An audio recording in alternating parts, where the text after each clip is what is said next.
अगर तुम्हें ऐसा भ्रम हो गया हो कि कोई एकांत गुफा हो, घुस जाऊं बस वहां भगवत प्राप्ति हो जाएगी, तो चूहा और सांप रात दिन बिल में रहते, इनको भगवान की प्राप्ति हो गई क्या? तुकाराम जी से जब प्रश्न किया गया कि क्या गृहस्थाश्रम में भगवान की प्राप्ति ऐसे हो जाएगी जो विरक्तों की हो जाएगी? बहुत ध्यान से सुनिए, सिद्ध संत है, वो कह रहे हैं कि पागल मत बनो, भगवान की प्राप्ति भगवान के भजन करने से होती, वो गृहस्थी में भी हो जाएगी। अगर तुमको लगता है कि वन में रहने से भगवान मिल जाते हैं, तो हिरन को मिल जाते, खरगोश को मिल जाते, बाघ को मिल जाते, सब ब्रह्म प्राप्त हो जाते। अगर तुमको लगता है कि एकांत में ध्यान लगाने से मिल जाते, तो बगुला जल में खड़ा होकर एक टांग केवल ध्यान लगाता है, लेकिन मछली आई गट्ट से खाया फिर शांत खड़ा है, बगुला को नहीं मिला। फिर कहते हैं कि एकांत गुफा में घुसने से भगवान मिल जाते, तो चूहा और सांप बिलई में रहते हैं रात दिन, उनको भगवान मिल जाते। तो इसलिए हम तुमसे कह रहे हैं कि ये ची चपड़ की बातें छोड़ो। तुकाराम जी कह रहे हैं घर में विट्ठल का मंदिर बना, घर को ही विट्ठल का मंदिर बनाओ, ठाकुर विराजमान करो, आप सेवक हो जाओ, बढ़िया भोग लगा के पाओ, नाम कीर्तन करो, कथा वार्ता करो, अपने कर्म को भगवान को अर्पित कर दो, भगवान की प्राप्ति हो जाएगी। बहुत सहज है गृहस्थ में भगवत प्राप्ति करना।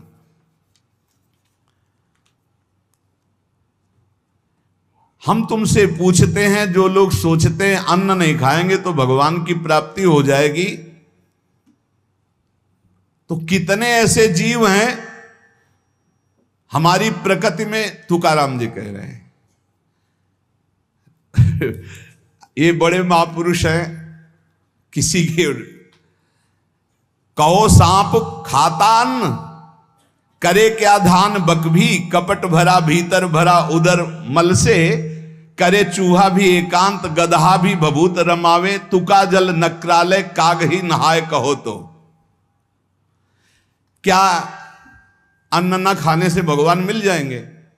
अगर हां, तो बहुत से पक्षी ऐसे हैं जो केवल फलाहार रहते हैं, बहुत से ऐसे हैं जो घास चर के रहते हैं, ना वो अन्न खाते हैं ना कुछ और, कुछ है फलाहार, कुछ है तृण चरते हैं, कुछ है पानी पी के केवल रहते हैं। भैया केवल पानी से इन सबको भगवत साक्षात्कार हो जाता है क्या? केवल पानी से रह रहे तो भगवत साक्षात्कार हो जाएगा, केवल फलाहार रहे तो उनको भगवत साक्षात्कार हो जाएगा। तुकाराम जी कहते हैं कितने हैं वायु भक्षण करते हैं, केवल वायु पी करके जीते हैं, भीतर कपट भरा है, बाहर ये सब छोड़ रहे हो, कुछ लाभ नहीं मिलना है। चूहा बिल में एकांत में रहता है, भगवत प्राप्ति हो गई। गदहा खूब धूल में ऐसे लौटता, धूल लगाने से तो क्या उसे भगवत प्राप्ति हो गई, महापुरुष है। जल में घड़ियाल रहता है, भगवत प्राप्ति हो गई। कौआ भी जाके गंगा स्नान करता है, जल स्नान, भगवत प्राप्ति हो गई। भैया जब तक भजन नहीं तब तक भगवत प्राप्ति नहीं, बाहरी क्रियाओं से। तुकाराम जी कह रहे हैं तुम्हारे हृदय में बुराई भरी हुई है और बाहर से साधु का वेश बनाए हो, तो तुम्हें भगवत प्राप्ति हो जाएगी। अरे चाहे वायु भक्षण करो, चाहे तुम ध्यान का नाटक करो, चाहे एकांतवास करो, चाहे भस्म लेपन करो, चाहे जल में खड़े हो जाओ, चाहे जितना अनुष्ठान करो, जब तक भजन नहीं करोगे भगवान का, तुम्हारी बुद्धि निर्मल होने वाली नहीं, बाहरी क्रियाओं से कोई लाभ नहीं। तुकाराम जी कह रहे हैं भक्ति मुक्ति दिलाने वाली है समस्त भव बंधनों से। रात दिन अपने प्रभु का नाम जप कर रहे, चिंतन कर रहे। एक गृहस्थ आए थे, बहुत अच्छी स्थिति, नेत्रों में नेत्र मिला के जब बात किया तो बड़ा संतोष। जब जाने लगे तो कहा 1 मिनट रुको, इसे मुख पे बड़ाई नहीं करनी चाहिए, पर आप सावधान रहना, बहुत अच्छी स्थिति, संभाल के निकल जाओ। बस उन नेत्रों से ऐसे किया, चुपचाप गंभीर मुद्रा, प्रश्न बहुत जोर का, और स्मरण में बिल्कुल तन्मयता, एक एक चेष्टा उनकी बता रही थी। बहुत बढ़िया, बाजी मार ले जाओगे, कोई तुम्हें प्रणाम नहीं करेगा, कोई दान पुण्य नहीं, कोई नमस्कार नहीं, बहुत जल्दी निकल। विरक्त भाव में रात दिन भगवान के भजन में व्यतीत करो, तभी बात बनेगी। केवल इन सब बाहरी बातों का देखो इसीलिए खंडन किया तुकाराम जी ने। जो विरक्त अपनी देह को घृणित समझकर त्याग देता है, देह के राग का, बलमूत्र का भान क्या इसमें, वो महासुख को प्राप्त होता है। इससे ज्यादा प्यार करने की जरूरत नहीं है। जो इस देह से ज्यादा प्यार करते हैं वो सीधे नरक का रास्ता तय कर लेते हैं। बहुत संभल के चलने की जरूरत है। इस देह के राग को मिटाने के लिए ही तो भगवत मार्ग में चले, चाहे गृहस्थ हो चाहे विरक्त। तुम अपना स्वभाव बनाओ आत्म कल्याण के लिए। शरीर को ज्यादा सुख दोगे, ज्यादा सुख भोगोगे तो नरक का रास्ता पुष्ट कर देगा। और शरीर का त्याग भी नहीं करना है कि मतलब, क्योंकि शरीर के बिना भजन नहीं होगा, शरीर के बिना साधना नहीं होगी। तो उचित खिलाओ पिलाओ, उचित विश्राम और खूब भजन और सतमार्ग की चेष्टाओं की। इसको इतना भजन कराओ कि इसका भाव ही नष्ट हो जाए कि मैं शरीर हूं। तुकाराम जी कहते इसमें संदेह नहीं। वैराग्य की बातें करने से वैरागी नहीं हो जाता। जब सुंदर सुंदर भोग, सुंदर सुंदर रूपवान भोग शरीर के सामने उपस्थित और भोगने की इच्छा ना हो, उसका नाम वैराग्य है। बातें करने वाले वैराग्य की तो करते रहते हो, जब सामने प्रश्न आता है तो उत्तर नहीं दे पाते, अर्थात भोग आता है तो उन्हीं में लिप्त हो जाते, उन्हें वैरागी नहीं कहते। इसीलिए हम कह रहे हैं कि अपने मुख से नाम नाम नाम, निरंतर नाम जप करो। यदि मुख नहीं नाम जप रहा तो ये जिह्वा टुकड़ा है मांस का, और मुख जो है मांस का एक कुंड मात्र है। नाम जप करो, सदगुरु प्रदत्त नाम जप करो। तुका कह रहा है सदगुरु की महिमा। सदगुरु कोई मनुष्य नहीं है। चितनासी न लगे बेल काहीं, तया न लगे मूल, वाचे सदा सर्वकाल राम कृष्ण हरि गोविंद।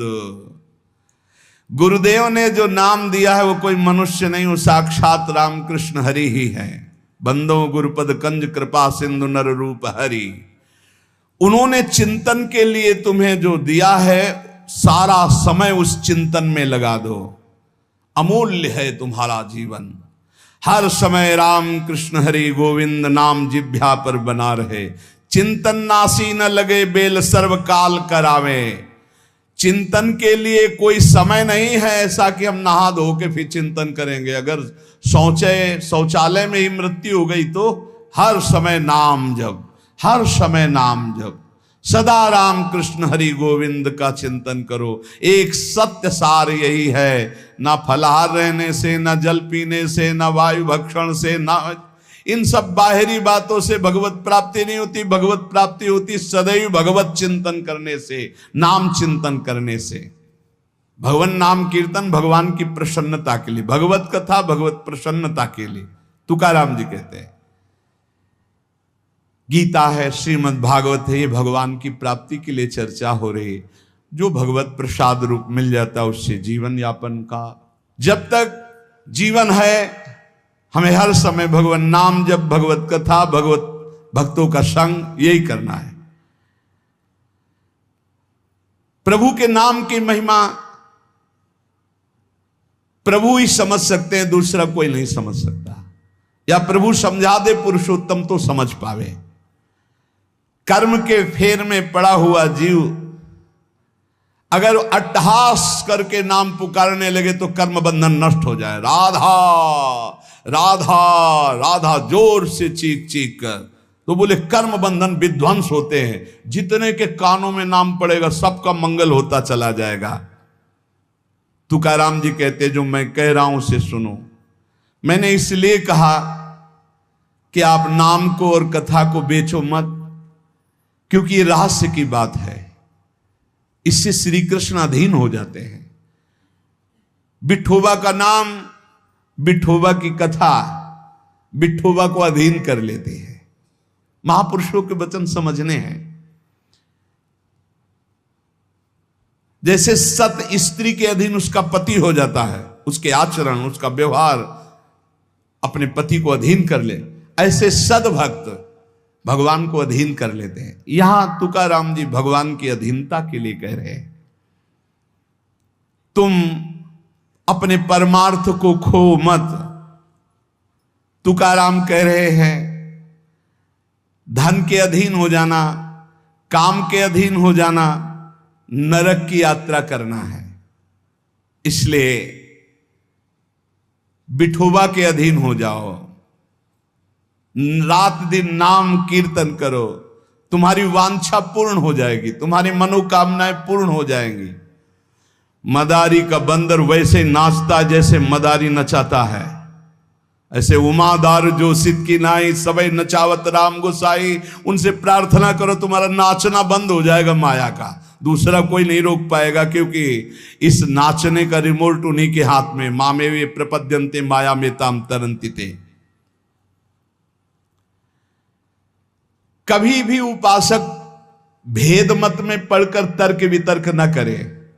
हरि हर सब एक हैं, हरि हर सब एक हैं, जैसे पीछे कहा था ठाकुर ठाकुर सब एक है, संत संत सब एक, और जो संतन का सेवन करे सो जागे शुद्ध विवेक। ऐसे यहां कह रहे तुकाराम जी के हरिहर में भेद नहीं है, जो भेद फैलावे, लड़ाई झगड़ा करे, ऐसे से दूर रहना। मिठास में चीनी है, चीनी के खिलौने बने हैं, एक सवार बना हुआ है, एक घोड़ा बना हुआ है, दोनों में चीनी क्या कम है क्या? बराबर चीनी है। चाहे घोड़े से शुरू करो तो मिठास, सवार से शुरू करो, दीपावली में आते ना बने, ऐसे ही चराचर जगत में सेवक स्वामी बना, वही सच्चिदानंद है। हरिहराम भेद नाही नका करुम वाद, एक एकाचे हृदयम गोडी साखे रेचे ठाई। जहां हरिहर में कोई भेद करके निंदा करने लगे, वहां से कान में अंगुली डाल के चल देना चाहिए। एक ही ये परम तत्व है। ये झूठ मूठ अज्ञानी जन बहस करते रहते हैं, इनके हृदयों में बिल्कुल भगवदानंद की मिठास नहीं है, इनकी बातें नहीं सुननी चाहिए। भेद करने वालों की दृष्टि में जो माया का पर्दा लगा हुआ है, भक्तों की दृष्टि में वो पर्दा नहीं होता, वो बेपर्द देखते हैं कि सर्वत्र एक ही भगवान विराजमान है। जो सर्वत्र एक ही भगवान विराजमान ऐसा मान लेते हैं, उनके आगे पीछे दाएं बाएं भगवान की रक्षा शुरू हो जाती है। ध्यान रखना, जो सर्वत्र अपने भगवान को देखते कि सब रूपों में मेरा ही भगवान है, तो कह रहे देवु उभा मांगे पुंडे उगवी कोंडे संकटा, कोई संकट उसे छू नहीं सकता, चारों तरफ से भगवान की सुरक्षा रहती है उस भक्त के जीवन में। विश्वास करो इस बात पर, चारों तरफ से भगवान सुरक्षित रखते हैं। और जो सदैव संतों का स्तवन करके भगवान का भजन करता रहता है, उसमें कोई ऋण नहीं रह जाता। यह भी एक प्रश्न आया था कि देव ऋण, ऋषि ऋण, मातृ ऋण, पितृ ऋण, इनसे कैसे ऋण हुआ जाए। क्या कह रहे हैं तुकाराम जी? जो संतों का स्तवन करता है, उसके हृदय में भक्ति होती, जो भगवान का भक्त होता है, उसका कोई ऋण नहीं रह जाता, सब ऋण मुक्त हो जाते हैं। एकादशी स्कंद में भगवान श्री कृष्णचंद्र जी ने उद्धव जी से कहा है, जो मेरा अनन्य भाव से निरंतर चिंतन करता है, उसे मैं सब ऋणों से मुक्त करता हूं। देव ऋण, ऋषि ऋण, पितृ ऋण, मातृ ऋण, इनसे उऋण होने के लिए प्राणपन से श्री हरि के चरणों का चिंतन करो। जैसे जैसे कोई भगवान का ध्यान करता है, तो भगवान का प्रभाव उसमें उतरने लगता है। चाहे वो सगुण चाहे निर्गुण, जैसा चाहे वैसा साक्षात्कार कर लेता है। ये बहुत बड़े महापुरुष के वचन हैं, बहुत ध्यान से सुनो, पकड़ो। तुम्हें किसी के आगे घिघियाने की जरूरत नहीं, भगवान का स्मरण करने की जरूरत है, भगवान का ध्यान करने की जरूरत है।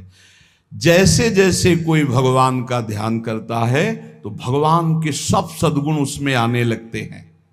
चाहे वो सगुण साक्षात्कार करना चाहे या निर्गुण साक्षात्कार, उसमें योग्यता आ जाती है। ज्ञाने विठ्ठल ब्रह्मो नवे त्वाचे बोलो नाई कावे, महाराष्ट्र भाषा में कहते हैं मेरे तो सर्वस्व ब्रह्म विठ्ठल भगवान है, तुकाराम जी कह रहे हैं। अब मुझे किसी की बात सुनने की जरूरत नहीं है कि ब्रह्म कौन है, मेरे तो विठ्ठल ब्रह्म है। जो वाणी से अगम्य है मैं उसकी स्तुति क्या करूं, वेद भी जिसकी नेति नेति कह के चर्चा करते हैं मैं उसकी क्या चर्चा कर पाऊं। पर मेरी वाणी को नशा हो गया है उनकी चर्चा करने का। आहा, मेरी वाणी को नशा हो गया, बिना उनकी चर्चा किए, बिना कीर्तन किए, बिना गुण गाए हमें चैन नहीं पड़ सकता। कोई ना हो तो ठाकुर जी को श्रोता बना के सुनाने लगो, ऐसा नशा होना चाहिए। सुनो, अपनी चर्चा आप ही सुनो, ठाकुर जी के सामने बैठ जाए और वाणी लेकर उन्हीं की चर्चा उन्हीं को सुनावे। संसारिक आदमी कर्मेंद्रियों से प्रेरित होकर कर्म करता है, वासना से प्रेरित होकर नाना प्रकार के सुख दुख भोगता है। पर हम कायिक, वाचिक, मानसिक केवल अपने विठ्ठल के लिए कर्म करते हैं, ये बात समझो। संसारिक आदमी कर्मेंद्रियां भाग रही भोगों की तरफ, कर्म करता है, पाप या पुण्य, सुख या दुख भोगता है। लेकिन भक्त कायिक, वाचिक, मानसिक अपने प्रभु को सामने रख करके चेष्टा करता है और उसका कोई ठौर ठिकाना प्रभु के सिवा कोई है नहीं। और प्रभु आनंद सिंधु है, वो हर समय आनंद में मस्त रहता है।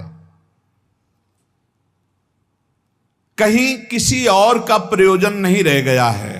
तुकाराम जी के सब जगह विठ्ठल तू ही तू मुझे दिखाई दे रहा है। तन, वाणी, मन ये सब तेरे चरणों में अर्पित हो चुके हैं। भगवान अब मेरा कुछ नहीं बचा, केवल आप ही मेरे बचे हो। ये हम लोगों के लिए आदर्श वचन है। हमें ऐसा होना है, प्रभु के सिवा हमारा कोई नहीं। अभ्यास बल में बहुत बड़ी ताकत है। अभ्यास बल हो जाए तो व्याघ्र और सर्प को भी अधीन किया जा सकता है। व्याघ्र बाघ को और सर्प को, अभ्यास बल। देखो, जो बचपन से अभ्यास करवा लिए सिंह आदि का, तो ऐसे बछड़े की तरह हाथ फेरते हैं, साथ खेलते हैं, कोई फर्क। सांप पकड़ने वाले जो सर्प मित्र होते हैं, इतना बड़ा अभ्यास कि बड़े से बड़े विषैले सांप को 5 मिनट में अपने वश में करके, व्याघ्र और सर्प को अपने वश में किया जा सकता है। अभ्यास से विष को पचा लिया जाता है। जब उड़िया बाबा ने सुना कि एक महात्मा 10 ग्राम संख्या जहर रोज खाते हैं, तो कहा इसमें तो 10 आदमी मर जाए, ऐसा हो ही नहीं सकता। तो उन्होंने कहा महात्मा है तो उनका पता बताइए, मैं जाऊंगा। उड़िया बाबा वहां गए, महात्मा से कहा आप 10 ग्राम संख्या जहर रोज खाते हैं? उनका हाँ। बोले मैं देखना चाहता हूं, क्योंकि विश्वास नहीं होता, 10 ग्राम में तो 10 लोग मर जाएंगे। शाम के 4 बजे उन्होंने डाला सिलबट्टा में 10 ग्राम तौल करके जहर, संख्या जहर, जैसे धतूरा होता है ऐसे संख्या, उसे पीसा और पीस करके पूरा धोकर खप्पर में डाला और बस पी गए। महात्मा आए तो आश्चर्य की बात है। बोले तो रोज हम पीते हैं। तो बोले 10 ग्राम कैसे? तो बोले अभ्यास, पहले दिन एक बीज लिया था, ऐसे घस के चाटा, नशाया, कई दिन उसी बीज को घसकर चाटते रहे, फिर एक बीज, फिर धीरे धीरे आज 10 ग्राम पचा लिया। तुकाराम जी कह रहे हैं अभ्यास का बल करे तो व्याघ्र और सर्प को वश में कर ले। तो मन को वश में नहीं किया जा सकता, इंद्रियों को वश में नहीं किया जा सकता, अभ्यास से किया जा सकता है। अभ्यास योग युक्त ने चेतसा नान्यगामिना। अभ्यास से हम विष को पचा सकते हैं। अगर हम रोज भगवत कृपा से अपमान को पचाना सीख जाएं तो बड़े से बड़े अपमान को भी, निंदा को भी मुस्कुराते हुए सह सकते हैं। अभ्यास से वेदों का अर्थ समझ लिया जाता है। वेद पाठ का अभ्यास करो, धीरे धीरे वेद अर्थ समझा। इसलिए कुछ दुष्कर नहीं है, तुम अभ्यास में आओ। मेरा भजन में मन नहीं लगता, अभ्यास करो। अभ्यास में तुम जितना आगे बढ़ोगे उतने ही उच्च अवस्था को प्राप्त हो जाओगे। अभ्यास में बहुत बड़ी दम है। अभ्यास एक एक कदम बढ़ाते चले जाओ। अभ्यास, एक एक इंद्रियों पर विजय प्राप्त करते चले जाओ। अभ्यास असाध्य को भी साध्य कर दे। इसका कारण तुका कहता है कि अभ्यास भजन का कर लो तो आप सिद्ध हो जाओगे। अभ्यास से सब कुछ हो जाता है।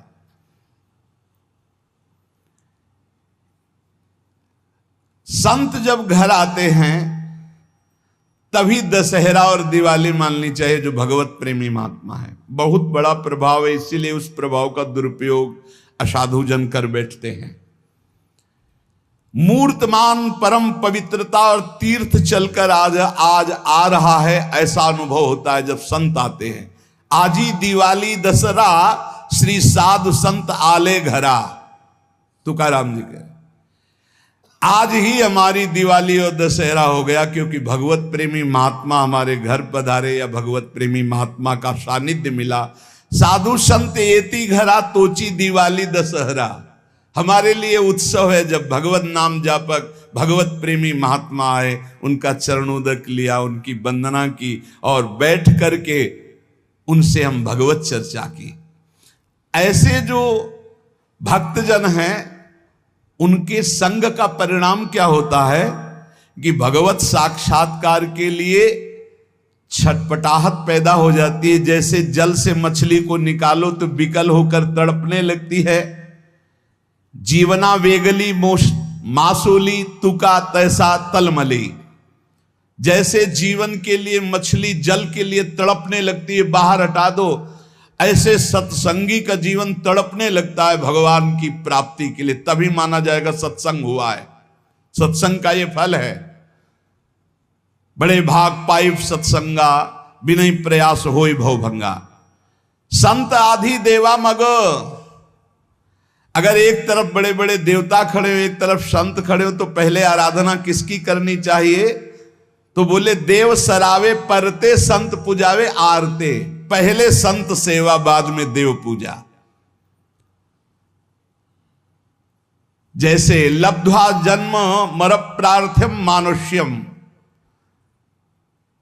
ये मनुष्य जन्म जो प्राप्त हुआ है इसकी सार्थकता भगवत प्राप्ति है। ये देव आराधन से नहीं होगी, ये संत आराधन से होगी, जो भगवत प्रेमी महात्मा है। नरदेह का ऐसा ऊंचा स्थान है कि इससे ब्रह्म सायुज्य प्राप्त कर सकते हो, जो अत्यंत कठिन है। नरदेह की स्तुति बड़े बड़े देवता करते हैं, इसलिए तुम्हें वही नरदेह प्राप्त हो गया है। तुकाराम जी कह रहे हैं तुम सच्चिदानंद पदवी को प्राप्त करने के लिए सच्चिदानंद में डूबे हुए किसी संत महात्मा के मिलन की आकांक्षा करो। भगवान से प्रार्थना करो कि मुझे अपने प्रेमी संत का सानिध्य दे दो। उनकी कृपा दृष्टि से आपका मार्ग खुल जाएगा सायुज्य मोक्ष का। इस लोक को देखो, लोगों की क्या दुर्दशा है। देह मिलने पर भी क्या धन्य हो रहे हैं क्या? नहीं। तो जो विट्ठल के दास हुए वही धन्य हुए। जो विट्ठल विट्ठल ऐसे कहते आयु व्यतीत कर रहे हैं, वही सच्चिदानंद पदवी को प्राप्त होते हैं। तुका कहता है मानव जीवन में तू भजन कर ले, बिना भजन के कुछ सार्थक नहीं जीवन। देखो ना भगवान कितना प्यार करते हैं। रीछ बानर कौन सी पवित्रता धारण करते हैं, लेकिन भगवान वृक्ष के नीचे बैठे और ऊपर डाल पे। प्रभु तरुतर कप डार पर ते किए आप समान। ग्वाल बाल अपने मुख की छाछ भगवान के मुख में डाल रहे सखा मंडली। देखो ना प्रेम हमारे विट्ठल का। तुकाराम जी कह रहे गोलियांची ताकि पिरे कोड़ पोरे चांगली। ग्वालों के मुख की छाछ पी रहे, तभी तो ब्रह्मा जी को मोह हो गया। ये भगवत प्राप्ति कोई कठिन नहीं, बस चौपड़ का खेल समझ लो। चूक गए तो गोटी मारी जाएगी। गोटी मारना भवबंधन में फंस जाना, गोटी निकाल ले गए जीवन मुक्त हो गए। चौपर का खेल। सारी जी मरी झूठी बाती सारी, बद्ध मुक्त वारी बातकारी। कोई जीवन मुक्त होना कठिन नहीं है। लूडो का खेल, चूक गए तुम्हारी गोटी मार दी गई, और सावधानी से अपने अंक को गिनकर गोटी को बचाते हुए निकल गए, जीत गए, जीवन मुक्त हो गए। नहीं, गोटी मार दी जाएगी, खेल है एक ये।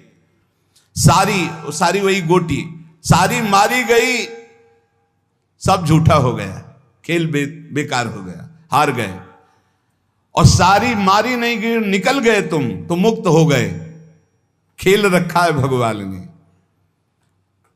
तुकाराम जी से पूछा गया, क्या गृहस्थाश्रम में जैसे विरक्त को भगवान मिल जाते हैं ऐसे मिल जाएंगे? तो उन्होंने कहा, पागल बनने की जरूरत नहीं है। ये बात दिमाग में बैठालने की जरूरत नहीं कि बन बन भागने से ही भगवान मिलते हैं। अपने लोगों के भाग्य में ये मार्ग लिखा था, पर हम आज भी अनुभव करके यही कहते हैं। जो आज दुर्दशा देख रहे हैं, उस दुर्दशा से हम कह रहे हैं कि घर में रहकर धर्म पूर्वक आचरण करते हुए भजन करने से बहुत लाभ मिलेगा।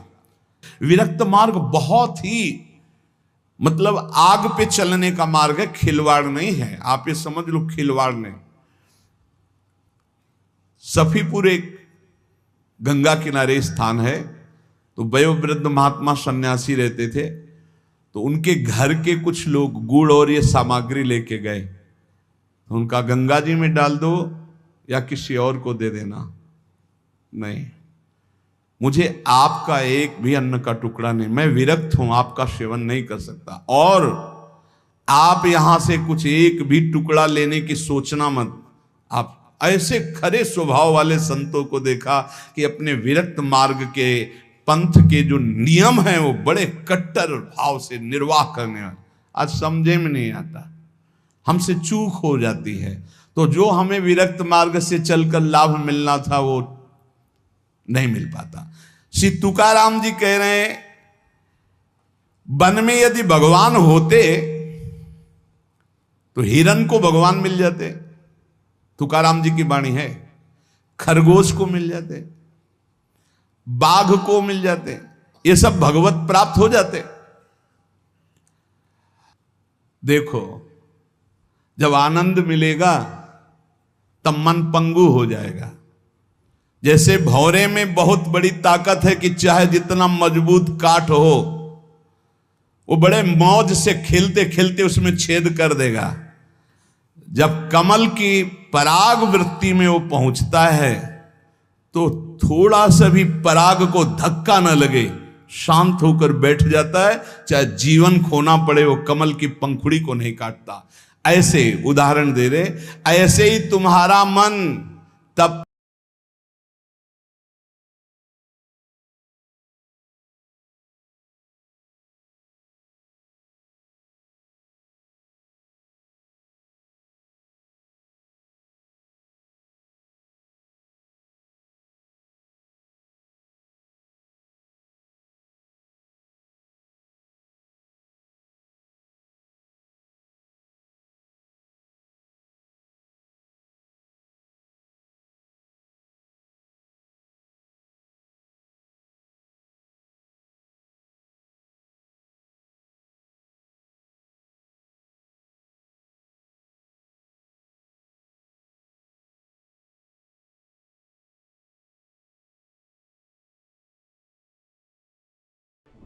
कैसे जाने कि हम उपासना के फल को प्राप्त कर लिए?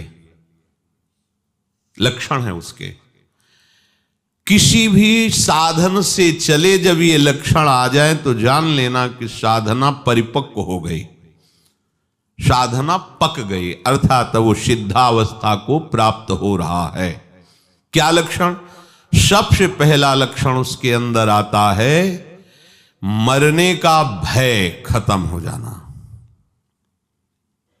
जीने की इच्छा बनी रहना।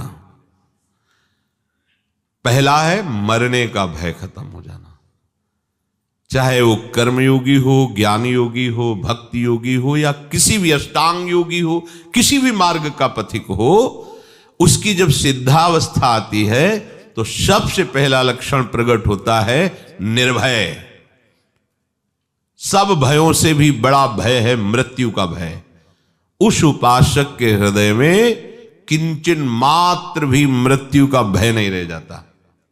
ये देखो अंदर से मरने का नाम सुनकर के भय लगता है कि नहीं लगता?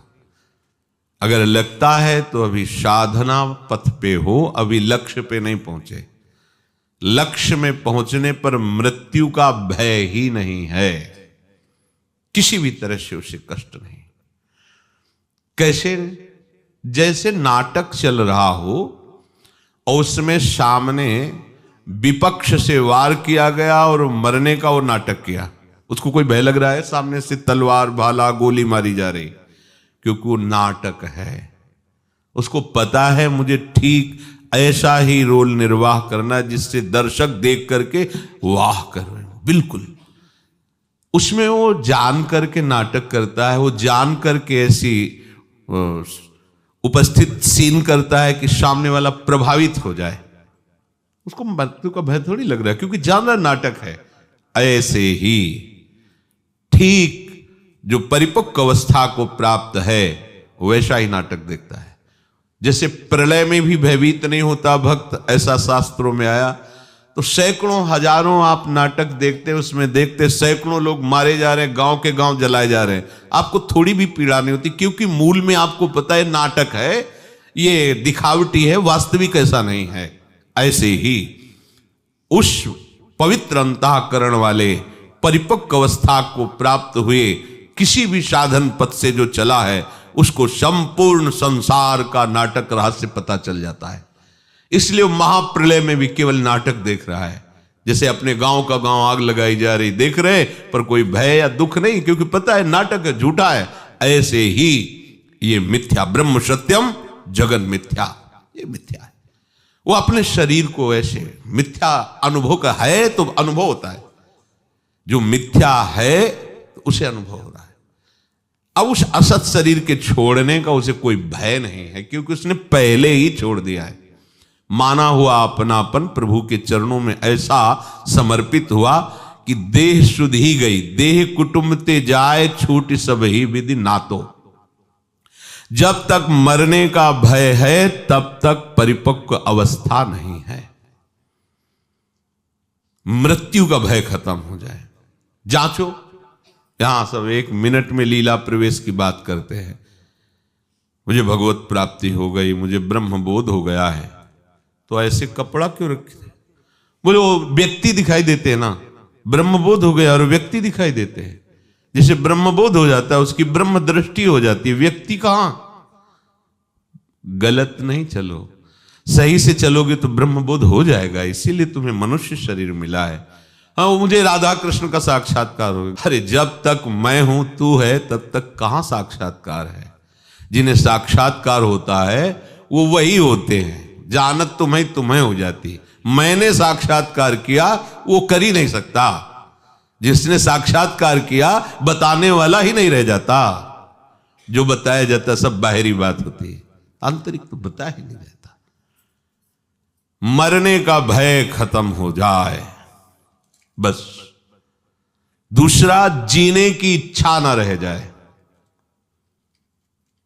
देखो कितना सुंदर है, जीने की इच्छा। अभी शरीर नष्ट हो जाए क्या, जीने की इच्छा नहीं। जितनी श्वासें हैं राधा राधा राधा। हमें क्या जरूरत है कि हम शाम तक जिए और साधना करें? क्यों इच्छा कर रहे हो? श्री जी की इच्छा है कि यही श्वास आखिरी हो तो राधा हो गया। इसलिए हम हर श्वास में राधा बोलेंगे। पता नहीं कौन सी श्वास हमारी आखिरी हो, हम क्यों जिए? अगर जीने की इच्छा है तो शरीर राग है, शरीर राग है तो भोग का सुख भाव है, भोगों का सुख भाव है तो संग्रह बुद्धि है। संग्रह बुद्धि तो जिसको हमने संग्रह किया, जिसे अपना माना, वो छूट जाएगा, इस बात का भय है। इसलिए मृत्यु से भय लगता है और जीने की इच्छा रहती है। शरीर राग, कर्ता भोक्ता भाव, यही भय प्रदान कर रहा। मूल बात समझिए, जीने की इच्छा खत्म हो जाती है। जब तक जीने की इच्छा है तब तक अज्ञान है। मरने का भय है तो अज्ञान है। कुछ भी पाने की इच्छा, तीसरा, पहला मरने का भय, दूसरा जीने की इच्छा, और तीसरा कुछ भी पाने की इच्छा। कुछ भी, कुछ पाने की इच्छा नहीं, जा ही न चाहिए कबहू कछु। तो कह दे कि प्रभु की पाने की इच्छा। तुम यहां सिद्ध के लक्षण बता रहे, साधक के नहीं। जो सिद्ध हो चुका है उसे कुछ पाने की इच्छा नहीं रहती, कुछ भी पाने की इच्छा नहीं रहती, क्योंकि जिनके पाने के बाद कुछ पाना बाकी नहीं रह जाता, वो प्राप्त ऐसे हो जाते हैं कि अपना पता ही खो जाता है, वही वो रह जाते हैं। कान भय प्राण में, प्राण भय कान में, ही में न जान पड़े कान है कि प्राण है।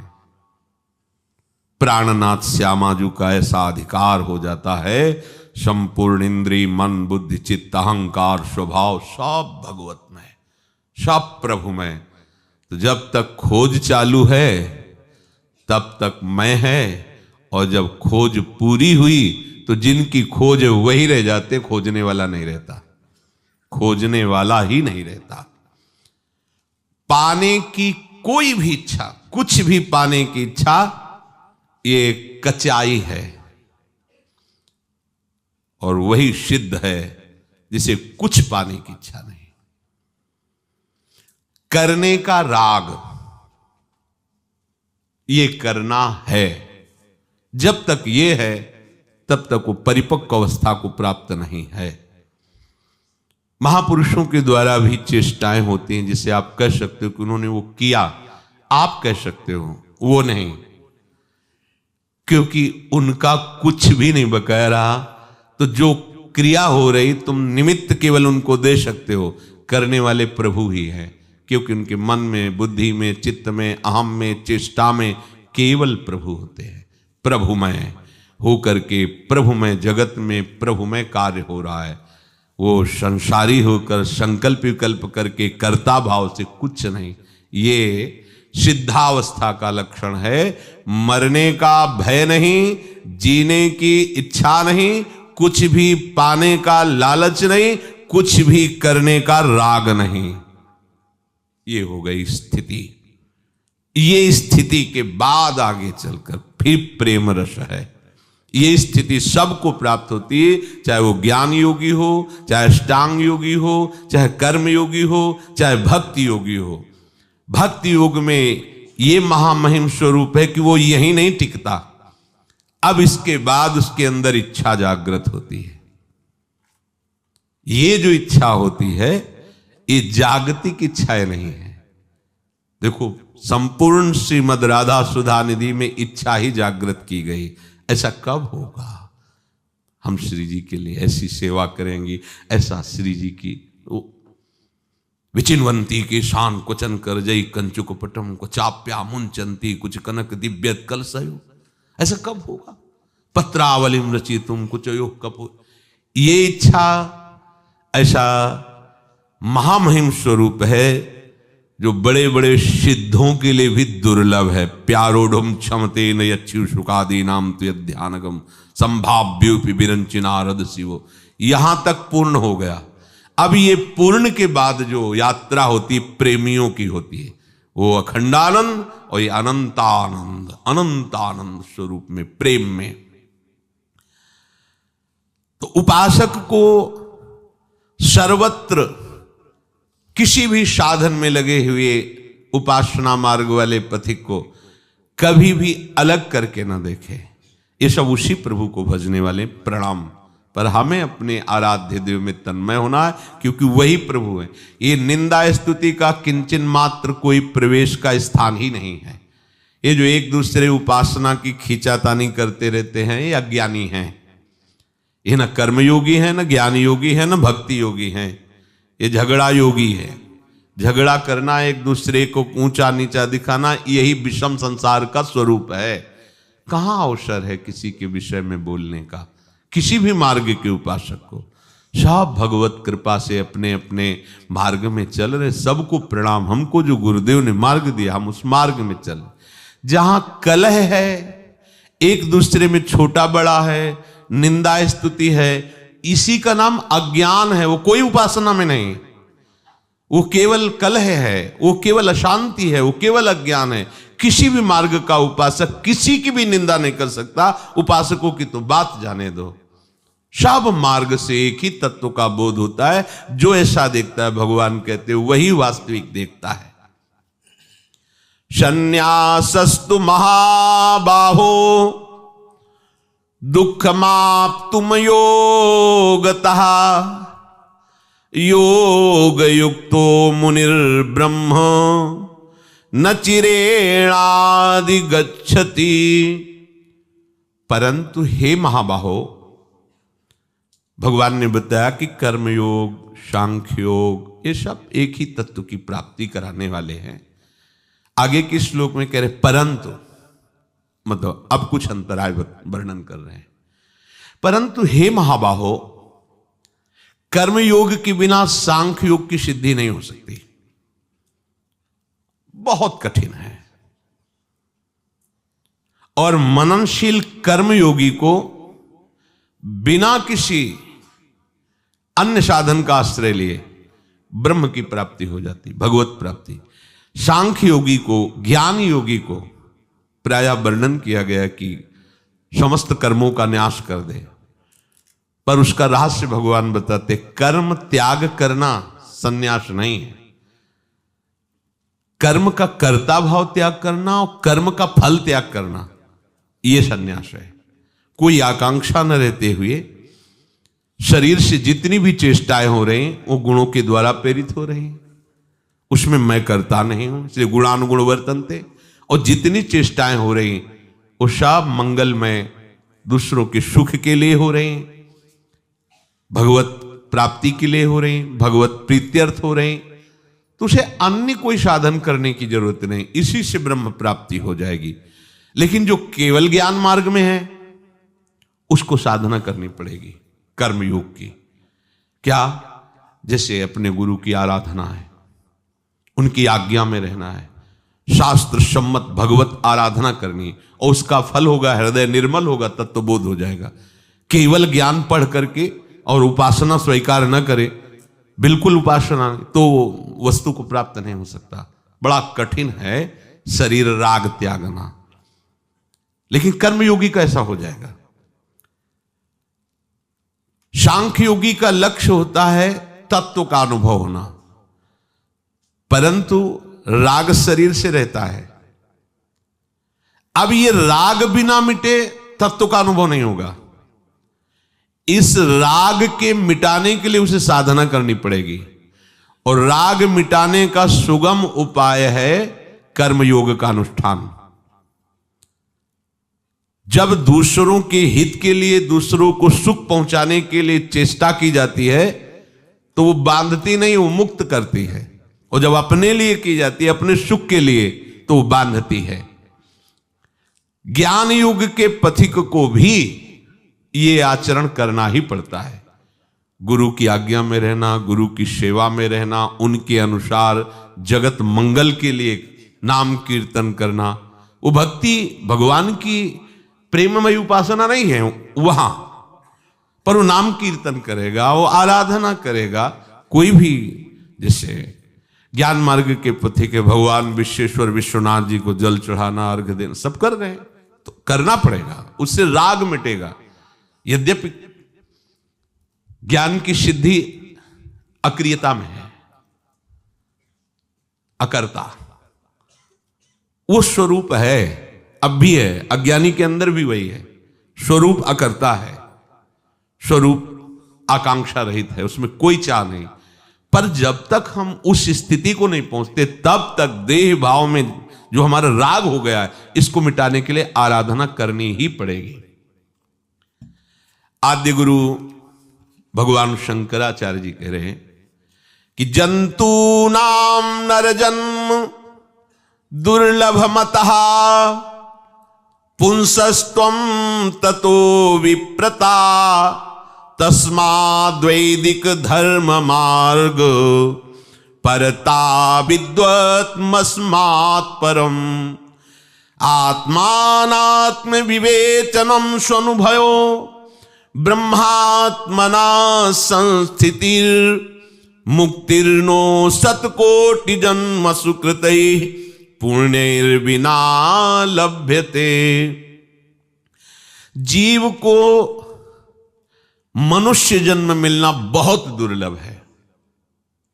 जंतु नाम नरजन्म दुर्लभ मतः, बहुत दुर्लभ है।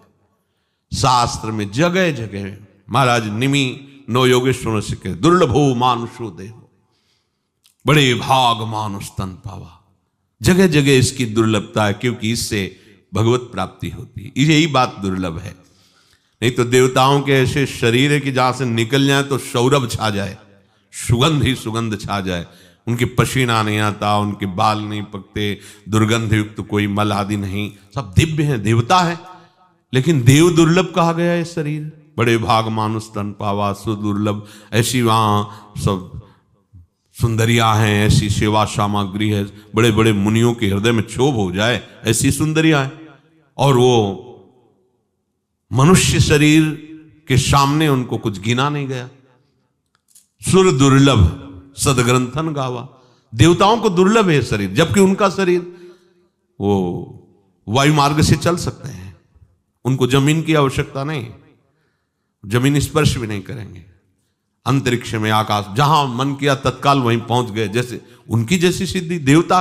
लेकिन वो उनको भी मनुष्य शरीर से हे ही कहा गया है, इसको श्रेय माना गया है। मनुष्य शरीर को क्या श्रेय है? भगवत प्राप्ति। वो नहीं कर सकते। वो नवीन उपासना करके भगवत प्राप्ति, आप नवीन उपासना करके भगवत प्राप्ति कर सकते। जंतु नाम नरजन्म दुर्लभ मतः, ये सब शास्त्रों का मत है कि मनुष्य शरीर बड़ा दुर्लभ है। उसमें भी पुरुषत्व, फिर विप्रत्व, फिर वैदिक धर्म का अनुष्ठान, फिर विद्वता, ये सब कुछ अत्यंत दुर्लभ होने पर भी सबसे दुर्लभ बात है भगवत प्राप्ति, जिसे आद्य गुरु कह रहे हैं ब्रह्मात्म भाव स्थिति। ब्रह्म में अभेद भक्ति, मैं वही ब्रह्म हूं, ऐसा अनुभव होना। उसको हम अपने इस भाव में लेते। मनुष्य जन्म में लेना, उसमें पुरुषार्थ करने का उद्देश्य हृदय